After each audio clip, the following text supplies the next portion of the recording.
¿Y qué es lo que sucede con la enseñanza de historia de la lengua? En una universidad, que por suerte no es la nuestra, una persona, una profesora, me pedía alguna ayuda para una materia que le estaban dando. Era una de esas universidades en línea. Bueno, déjame decir que no era la tercera edad, porque piensan de una vez en tercera edad. No era la tercera edad ni era la UAPA, era otra universidad. Entonces, le pregunto que qué le daban, y lo que le daban era un libro de historia de la literatura.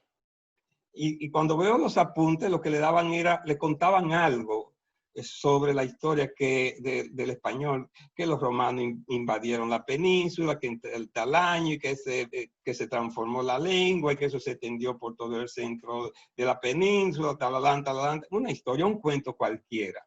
Así se da la historia de la lengua en alguna parte. En nuestra universidad también predomina, tengo la impresión, he visto alguna tendencia, predomina hablar de los hechos externos que decía el doctor Roa, que forman parte de la historia de la lengua. Y otros, un poquito más preocupados, hablan de algunos casos de evolución fonológica de la lengua española. Pero la historia de la lengua española es mucho, y la de cualquier lengua, es mucho más compleja. Es la asignatura más compleja que hay, por lo menos en el área de lingüística, porque ella subsume todas las asignaturas, todo el conocimiento lingüístico, hay que ponerlo en práctica, tanto en el estudio como en la enseñanza de la historia de la lengua. Un profesor de historia de la lengua tiene que saber mucha fonética, pero mucha fonética, mucha fonología, morfosintaxis, especialista, léxico-semántica, tiene que saber un poco de semiótica también, porque todo eso está implicado en la historia de la lengua. Porque la historia de la lengua se puede ver desde cuatro perspectivas. Se puede ver desde un punto de vista externo, como enseñaba el maestro Benavides, o sea, como nos enseñaba a nosotros, que había una historia externa y una historia interna, y que se pueden ver en perspectiva diacrónica y sincrónica. Esa historia externa lo que ayuda a explicar algunos fenómenos que tal vez las tendencias internas de la lengua no la puede explicar. Por ejemplo, ¿por qué decimos limpio y no límpido si límpido era mucho más culto que limpio? Entonces ahí viene, hay que ir entonces, ¿qué sucedió en el español preclásico que hizo que ya palabras que estaban establecidas como limpio y que no suene vulgar decir limpio, sin embargo, candado suena vulgar, porque hubo una tendencia que hacía, que era renacimiento, pre-renacentista, que quiso que se volviera a los clásicos. ¿Y cuál era la lengua clásica? El latín, se podía volver al griego, pero nosotros al latín, y así se reintrodujeron nuevas palabras al español, porque ya se le podía llamar español en ese entonces, y eso, entonces, ese dato histórico externo ayuda a explicar ese dato interno. Para eso es que sirve la historia interna. Pero reducir la enseñanza de la lengua a contar los hechos externos no tiene ninguna importancia. Eso se puede dar en octavo curso, se puede dar en cuarto bachillerato, etcétera. Pero en la universidad solo tiene sentido si es para luego aplicarla en los fenómenos lingüísticos. Fíjense que ni siquiera la periodización que se hace coincide.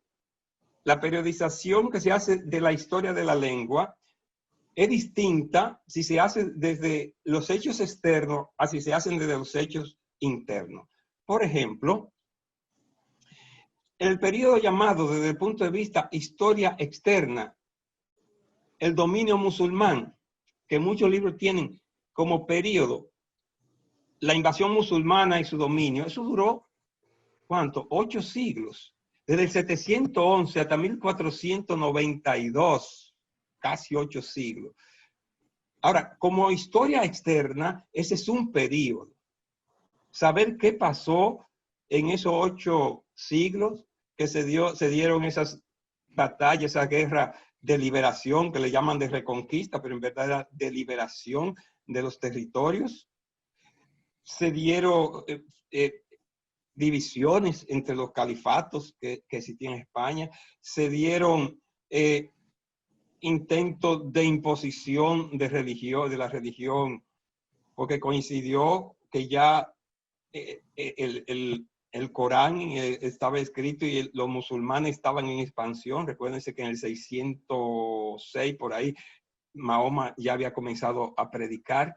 Todos esos son hechos externos que pueden ayudar a explicar. Ahora, ahí se dio un periodo llamado español primitivo, antiguo. Se dio el español preclásico, digo, el español preliterario o antiguo, que es lo mismo, el español medieval, el español preclásico. Desde el punto de vista interno, esos son 3 periodos. ¿Por qué? Porque todo español preliterario se está refiriendo a la condición de ágrafa, que era el romance hispánico. Era una lengua sin escritura, ágrafa. Entonces, preliterario se está refiriendo a un hecho interno de la lengua, tal vez el hecho principal, y por eso lo toman como parámetro para designar ese periodo desde el punto de vista lingüístico o de la historia interna de la lengua. Le van a llamar español medieval y ahí hay una mezcla, pero la palabra español le da el sentido que van a estudiar los hechos que acontecieron dentro de la lengua en ese periodo medieval, que va desde el 700, desde 1140 hasta 1384. Ya en 1384, por hechos externos, pero todo esto a posteriori, como la historia, los historiadores, Rafael Lapesa, Manuel Aybar, Alonso Zamora Vicente, Manuel García de Diego, Benavides, coinciden en que a partir de ahí el español comienza a dar nuevos cambios internos, y por eso, fíjense cómo periodizar la lengua desde el punto de vista externo es muy distinto a periodizarla desde el punto de vista interno. Lo que desde el punto de vista de los hechos externos que incidieron en la historia de la lengua, el dominio musulmán en su solo periodo, desde el punto de vista interno, en esos casi 8 siglos, se desarrollan 4 hitos importantes en el desarrollo o en la evolución en todos los aspectos de lo que hoy llamamos español, que muchos reivindican que sea castellano. Es una discusión que se ha librado y los principales lingüistas, entre ellos nuestro maestro Carlis Benavides, no sé si Carlis también, pero Benavides me consta, reivindicaban con buenas razones.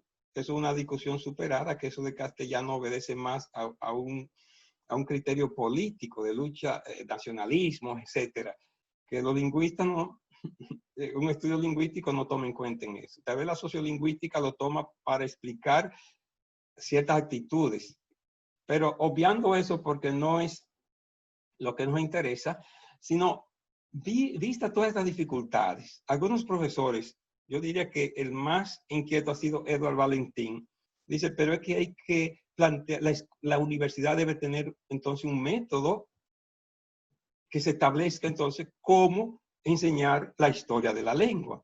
Me dice, mire profesor, pero usted tiene un método que a mí me ha dado resultado. Vamos a resucitarlo. Yo le agradezco enormemente porque él hasta paper está escribiendo sobre un método, y a veces las personas hacemos propuestas, la dejamos ahí, morimos, y después a los muchos años alguien la retoma. Tengo la gran suerte que Edward la está retomando estando yo vivo, y así puedo ver tal vez algunos resultados.